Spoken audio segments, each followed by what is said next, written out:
Hi there, welcome back. Welcome back to my channel, a little bit about everything. I was asked to actually glue, or actually to come up with some shelving 12 inches wide, 1 by 12 by 90 inches. Now, I've made it out of cedar, and I don't have any board that's 12 inches wide.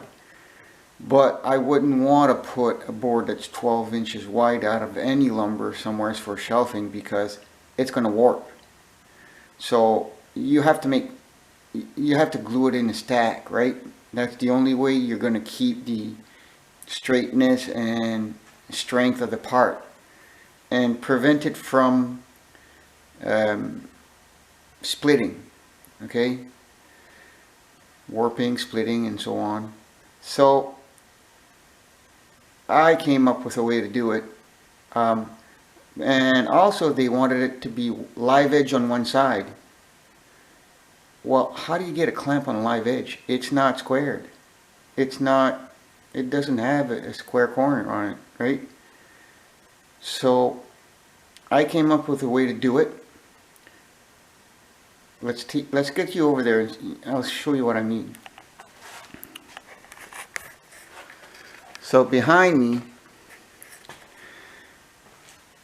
I have the glued boards.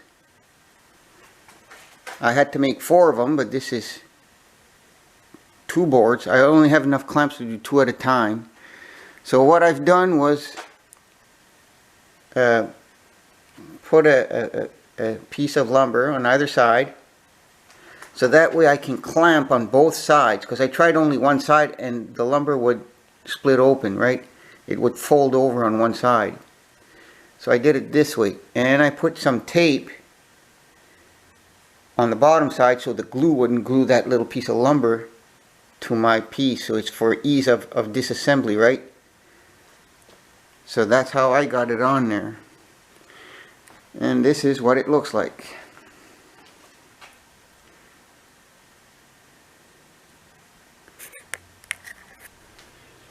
If any of you have a different method of gluing live edge, like I thought of pocket jigs, right? But this is a shelf, you're going to see it.